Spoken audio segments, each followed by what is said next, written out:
paz, igreja. Amém.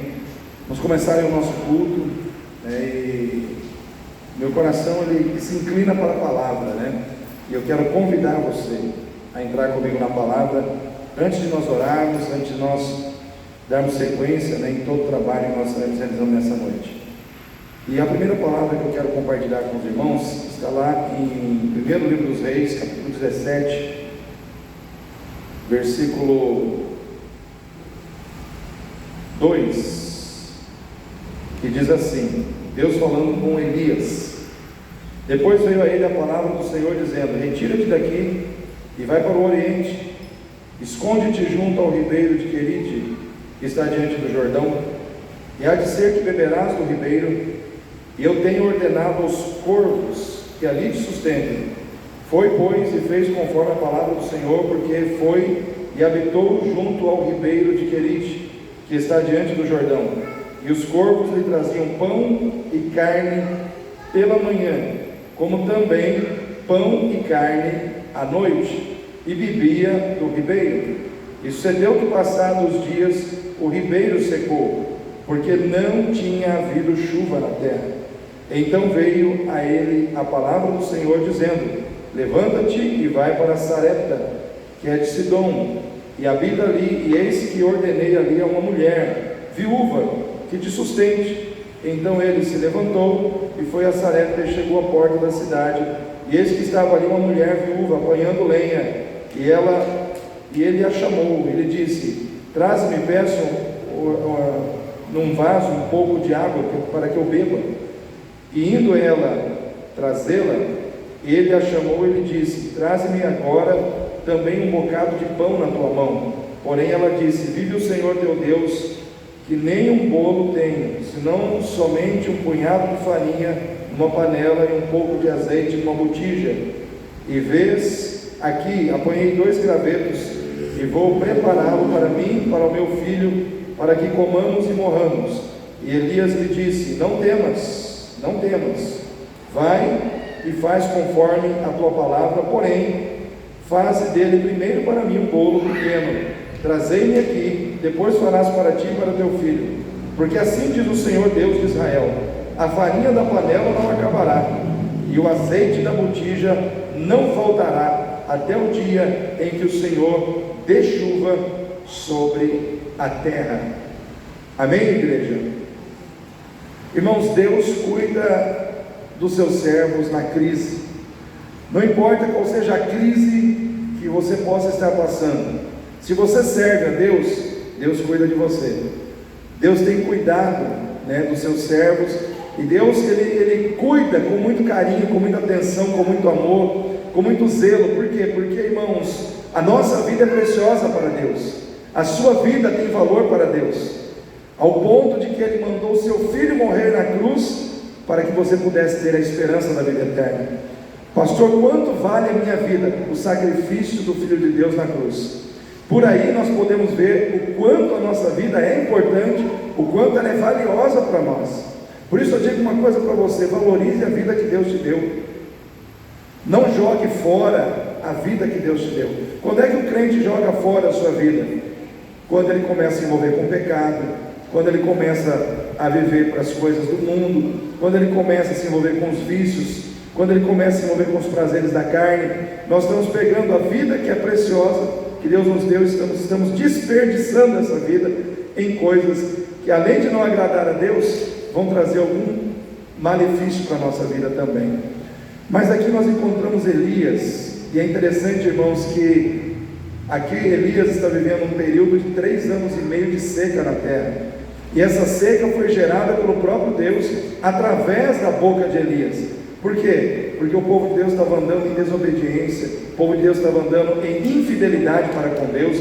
O rei de Israel era o rei Acabe, um rei que não queria obedecer a Deus, e tudo isso trouxe o quê? Trouxe problemas, trouxe consequências, e uma delas foi a seca. E o que aconteceu? Deus falou para Elias: tem seca na terra, mas eu vou cuidar de você. Vai lá para o ribeiro de Querite e fica lá. E aí é interessante que enquanto Elias está lá na beira do ribeiro, Deus manda os corvos levarem carne e pão para ele de manhã e carne e pão para ele à noite. Eu fico impressionado com isso, irmãos, né? Deus faz as aves do céu levar para aquele que o serve a comida que ele precisa para alimentar o seu corpo. Ou seja, Deus usa meios improváveis para trazer um sustento para aquele que está precisando da sua provisão, da sua providência. O que eu quero dizer para você com isso nessa noite? Que o Senhor, Ele vai enviar para você da onde você não espera. O Senhor, Ele é poderoso para enviar na tua vida da onde você jamais esperaria que viria a providência. E muitas vezes dali o Senhor envia. E Elias ficou ali um tempo, até que o ribeiro secou. O ribeiro secou, mas a graça de Deus não, a provisão de Deus não. Às vezes os nossos recursos aqui, eles acabam. Às vezes os recursos da terra, eles chegam ao fim, mas o cuidado de Deus, ele é permanente. O fato de você ser servo de Deus não impedirá você de ver muitas vezes um recurso acabar, mas você não vai ficar, vamos dizer assim, sem a perspectiva de vitória porque aquilo acabou, porque Deus continua cuidando de você. E o que eu penso aqui nessa noite, nesse início de culto, é que às vezes Deus permite a tribulação. Às vezes a tribulação chega na nossa vida, e ela chega, irmãos, para trazer propósitos de Deus também sobre a nossa vida. E uma das situações que eu vejo aqui, irmãos, é que às vezes Deus permite a tribulação chegar, trazendo dor e sofrimento, para mostrar que quando a tribulação chega trazendo dor e sofrimento, Ele também chega trazendo provisão e bênção. Então chegou a tribulação com dor, com sofrimento, Deus também está chegando com provisão, Deus também está chegando com vitória na tua vida. Então não olhe somente para o problema, olhe para aquele que está acima dos problemas, olhe para aquele que controla as situações da nossa vida. Deus não perdeu o controle das coisas, Deus não perdeu o controle da situação porque está difícil. Pode estar difícil para nós, mas nunca vai estar difícil para Deus. A gente fala, ai pastor, está difícil na minha casa, está difícil essa e essa situação. Está difícil para você, mas nunca está difícil para o Senhor, nunca estará difícil para o Deus que você serve. Deus, Ele trabalha aonde nós não conseguimos trabalhar, Deus age onde nós não conseguimos agir. Então muitas vezes a tribulação chega trazendo dor, trazendo sofrimento, para que nós também possamos ver Deus chegando, trazendo a provisão e a vitória. Então na vida do crente nunca vai ter só tribulação, na vida do crente nunca vai ter só problema, na vida do crente nunca vai ter só aflição, sempre vai ter Deus trazendo também a provisão, o sustento, o escape, a vitória junto com os problemas. Mas é ali que Ele exercita a nossa fé. Deus não vai te dar nada de mão beijada para te mal acostumar, né? Às vezes os pais mal acostumam os filhos, sim ou não, irmãos? Se eu como pai, tendo condição de dar tudo que meu filho quer, na hora que ele quer, ele abre a boca e eu dou, a tendência é que aquele filho, ele não amadureça. A tendência é que aquele filho pense que tudo na vida vem fácil, sem esforço, sem trabalho. Por quê? Porque sempre na vida dele veio assim. Aí o que acontece? Aquele filho, ele vai ser um filho que vai ter dificuldade quando ele tiver que enfrentar a vida, porque o não que ele não recebeu dos pais, ele vai receber do patrão, ele vai receber da vida, ele vai receber lá fora. E aí ele vai ser uma pessoa frágil emocionalmente. Por quê? Porque dentro de casa, com os pais, ele não aprendeu a ouvir não, na hora que ele tinha que ouvir não. Ele não aprendeu a passar muitas vezes pela falta da situação, para dar valor, quando aquela situação vier na mão dele, porque veio com sacrifício. Então Deus, Ele não é um pai inconsequente, que pega e dá tudo na mão da gente. Não, Ele dá, mas no caminho da luta, no caminho da aflição, muitas vezes, onde você vai receber mas você vai ter que se esforçar em crer, em permanecer firme, em ser fiel a Ele, em meio às suas lutas. Nós não podemos querer as coisas com facilidade, né? Queridos, a tribulação vem para que Deus possa trabalhar na vida da gente. Deus, Ele quer trabalhar em você, Ele quer trabalhar em mim, e muitas vezes Ele precisa da tribulação para que isso aconteça. Lá em Romanos, capítulo 5, se não me falha a memória, diz que nós não nos gloriamos apenas na graça de Deus, que nos traz a condição de vivermos com Deus em Cristo Jesus, mas também nos gloriamos nas tribulações,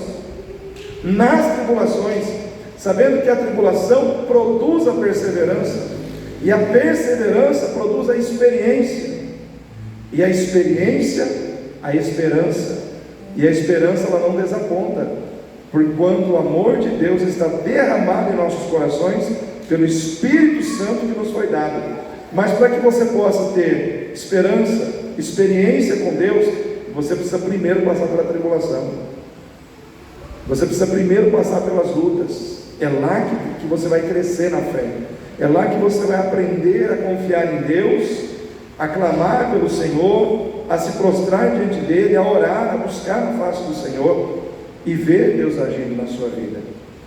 Às vezes Deus coloca uma tribulação na tua vida só para você orar mais.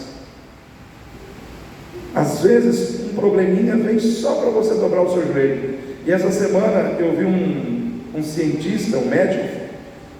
Ele não é pastor nem teólogo, irmãos, cientista e médico. E ele estava explicando num programa de entrevista, né, desses de YouTube, que eles ficaram impressionados por descobrirem que no momento em que a pessoa se ajoelha, a pessoa só se ajoelha e coloca as mãos juntas, o lóbulo frontal do cérebro, ele é mais irrigado. Quando a pessoa começa a orar, esse lóbulo frontal do cérebro, aonde nós tomamos as decisões, ele começa a ser trabalhado pela atitude de nós orarmos. A oração, ela mexe com uma parte do teu cérebro que é responsável pelas suas decisões. E aí o que acontece? A pessoa que ela tem essa parte, esse lóbulo frontal mais irrigado, ela adquire uma mente mais preparada para tomar decisões, ela adquire uma mente mais firme, mais preparada para enfrentar desafios. Ou seja, quando você ora, você não sabe que você está sendo trabalhado para ser uma pessoa mais firme só pelo fato de orar. Não estou nem entrando no espiritual, não estou nem falando do poder de Deus, do agir de Deus, estou só falando do ato de orar. Quando você ora, o seu organismo começa a entrar numa outra sintonia, que vai te levando a um crescimento, a um desenvolvimento, só pelo fato de você se dobrar e orar. E isso foi cientista que falou, foi médico que falou. Ou seja, por que isso existe em nós? Porque alguém colocou isso em nós. Deus nos fez assim. Ou seja, se isso acontece em nós, quando nós começamos a orar, é porque Deus colocou isso na gente, irmãos. Ele quer nos ver orando, porque Ele quer nos ver crescendo, porque Ele quer que nós sejamos pessoas mais firmes, mais prontas a tomar decisões certas na vida. E quando a gente toma decisões certas, a consequência vem, e geralmente a consequência é boa, né? Quando a gente toma decisões erradas, a consequência também vem, mas geralmente ela é ruim, ela é negativa, né? Então você quer crescer mais? Ore mais. Às vezes as tribulações vêm para fazer você dobrar o seu joelho, para quebrar o teu coração duro, né? Às vezes o nosso coração está duro e a gente não percebe, e é na presença de Deus que Ele amolece, é na presença de Deus que o nosso coração é quebrantado, é na presença de Deus que o nosso coração, ele é compungido, né? Ele é quebrantado, ele é constrangido a se humilhar, né, diante do Senhor. Então a conversa com Deus é algo muito forte, irmãos. A oração é uma conversa, é um diálogo com o Senhor.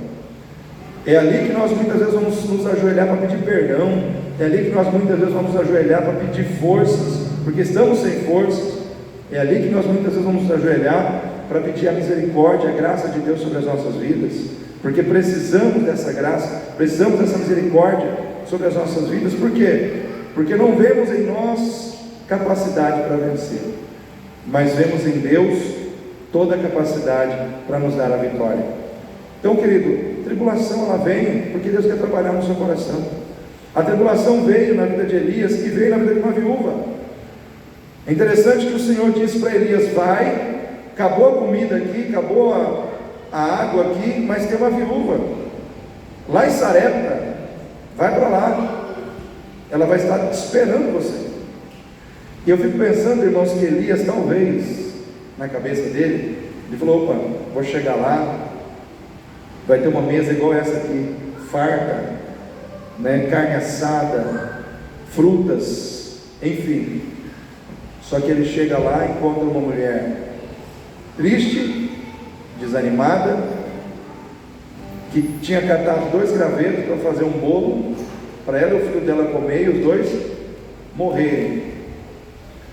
Só que quando ele chega lá e ele vê essa situação, o Senhor fala com ele, e o Senhor diz para Elias: fala para ela preparar o bolo, trazer primeiro para mim, e diga para ela que o azeite da botija não vai se acabar, e a farinha na panela também não vai se acabar, até que o Senhor envie chuva sobre a terra. Naquele momento, um foi ajuda na vida do outro. Amém, irmãos? Um foi ajuda na vida do outro. 2 pessoas que precisavam do socorro de Deus, e o socorro de Deus veio através do encontro, da cooperação, da disposição de se ajudarem mutuamente, não no sentido de encontrar tudo pronto, mas de construírem juntos a bênção que Deus queria entregar. E é isso que eu quero dizer para você, querido. Às vezes a gente quer tudo pronto, e Deus fala: não está tudo pronto, você vai ter que participar da construção. Às vezes nós queremos uma igreja pronta, totalmente pronta, perfeita, e a gente chega na igreja, a gente começa a ver falhas, dificuldades, imperfeições, barreiras. Aí a gente fala: mas Senhor, não está tudo pronto. O Senhor fala: realmente não está. E sabe por que não está? Porque você precisa participar da construção daquilo que eu estou fazendo.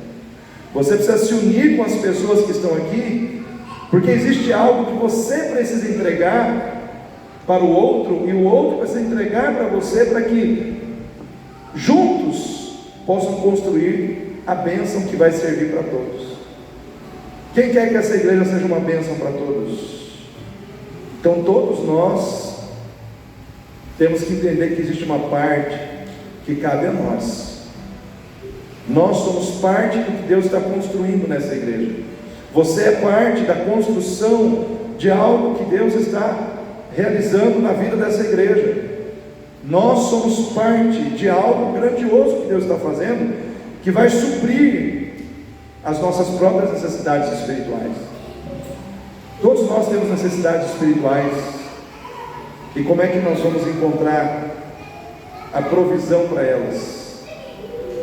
Nos unindo pela fé no mesmo Deus, nos unindo pela fé juntos, buscando o mesmo Deus, servindo ao mesmo Deus, nos ajudando mutuamente.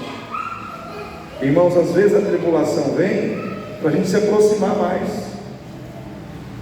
Às vezes a dor, a dificuldade é uma ferramenta que Deus usa para pegar as pessoas que estão longe umas das outras e dizer: se aproxime mais e sejam mais perto. O que Deus queria mostrar para Elias na vida daquela viúva não era o banquete que tinha na casa dela, mas a vida dela, como uma vida importante para Deus, e que precisava do milagre de Deus, e ele estava indo lá para levar aquele milagre. Nós podemos ser portadores do milagre. Amém, igreja? Eu quero dizer para você que está aqui nessa noite: você pode levar o milagre de Deus. Você pode carregar o milagre de Deus na tua vida, à medida que você serve a Deus no meio da sua crise. Às vezes você está saindo de um lugar onde as coisas não estão bem, para ir ao encontro de alguém que precisa do milagre de Deus e você está portando esse milagre. E você tem que muitas vezes deixar para trás aquelas situações que aparentemente acabaram para avançar para frente, né? Elias, ele era muito bem resolvido nessas questões, porque ele era alguém que sabia depender de Deus. Um homem que fica na beira do riacho, bebendo água do riacho e sendo alimentado por corvo, irmão, vamos ser bem francos aqui, é uma pessoa que sabe depender de Deus ou não? Você depender de um corvo para trazer sua comida, irmão, é muita dependência de Deus. É muita dependência de Deus. A gente fala que a gente é dependente de Deus. Somos nada, irmão. Começa a faltar as coisas assim para nós, a gente já começa a sapatear, já começa a coçar a cabeça, a gente já começa a achar que não vem. Irmãos, Elias, ele sabia esperar em Deus, sem perder a esperança de que o Senhor o supriria em todas as circunstâncias da sua vida. Eu quero dizer para você, aquele Deus que supriu Elias, Ele está aqui para suprir você nessa noite. Ele está aqui para cuidar de você. Ele está aqui para mostrar que Ele é fiel a você, como Ele foi aos seus servos no passado. Mas nós temos que ter fé, nós temos que ter confiança nele, nós temos que confiar na sua palavra. Diz a palavra do Senhor que o Senhor falou com Elias: Elias, vai. Elias, caminha. Elias, segue essa direção. Tinha uma palavra dirigindo a vida dele, e essa palavra era a palavra de Deus. Qual é a palavra que está dirigindo a sua vida hoje, irmão?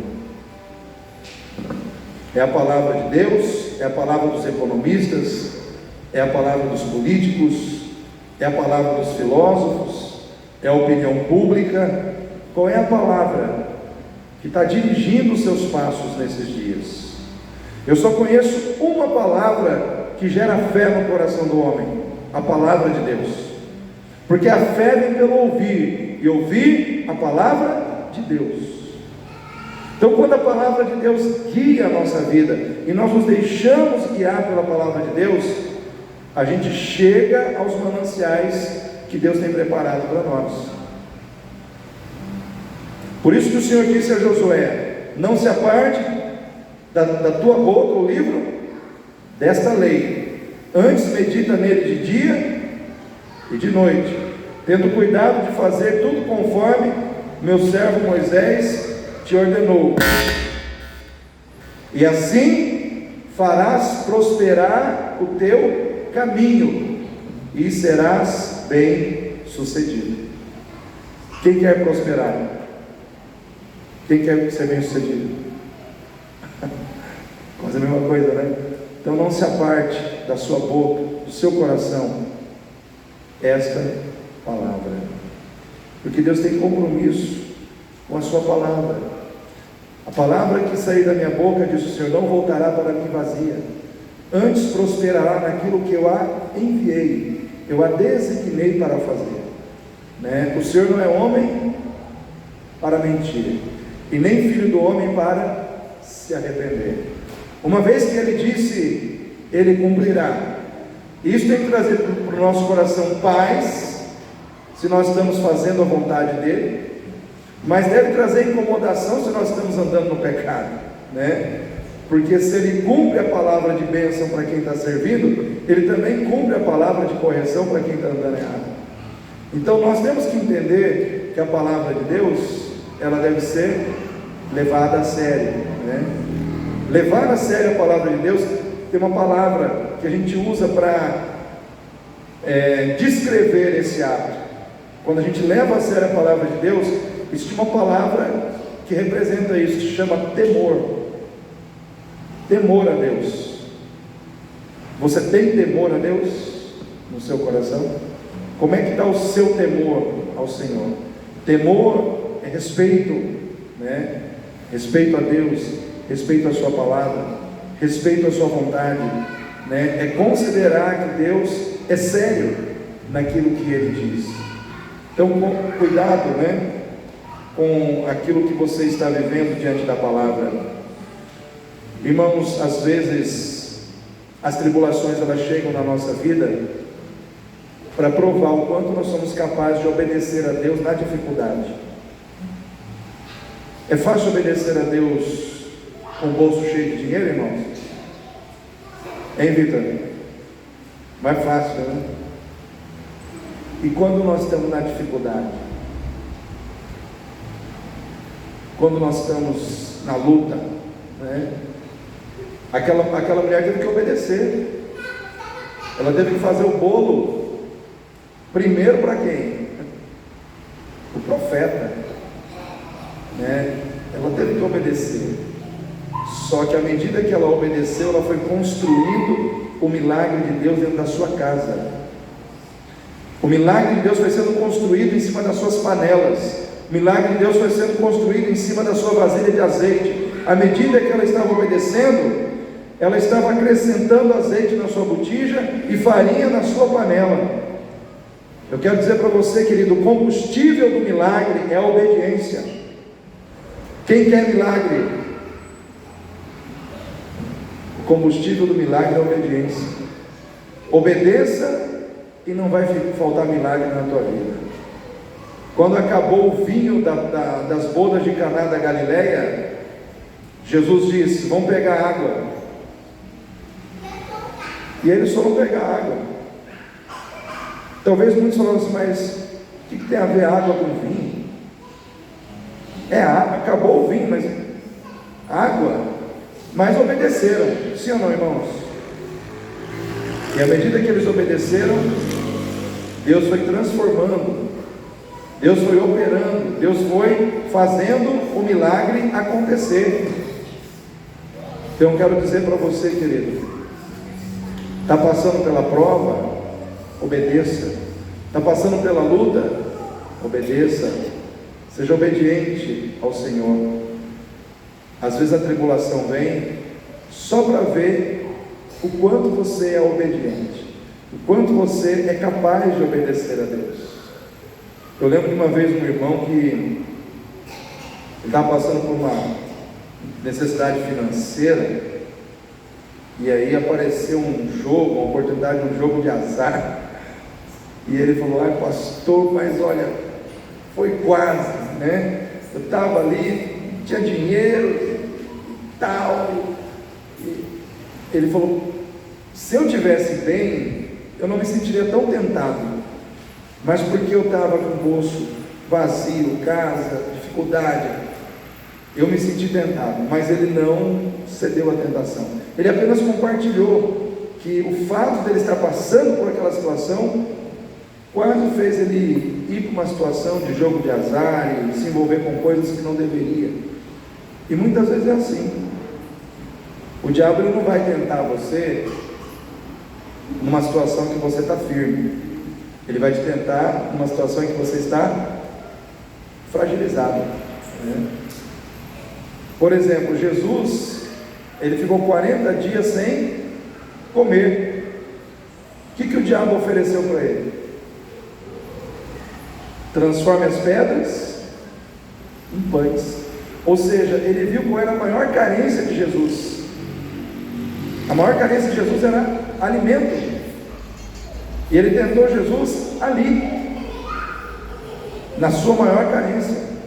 Só que Jesus disse: nem só de pão viverá o homem, mas de toda palavra que sai da boca de Deus. Então o diabo ele vai tentar você onde? Naquilo que você mais precisa, naquilo que é a sua maior carência, né? Então é ali que ele vai bater, é ali que ele vai tentar a cada um de nós. E esse texto também ensinou Elias e a viúva que é quando nós temos a capacidade de compartilhar do pouco que nós temos, é que nós recebemos o muito que Deus tem.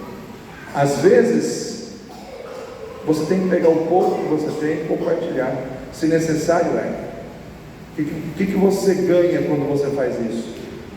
Você ganha aquilo que Deus tem no céu para compartilhar com você. Então quem compartilha um pouco aqui na terra, recebe o muito que está no céu de Deus. Deus abre as comportas do céu. Então seja generoso, seja generosa, né? Não tenha medo de compartilhar quando você entende que é Deus dizendo para você compartilhar. Ele não vai deixar faltar. Amém? Quero que você fique em pé, nós vamos estar orando e nos preparando para louvar ao Senhor com cânticos espirituais. Pai querido, em nome do Senhor Jesus,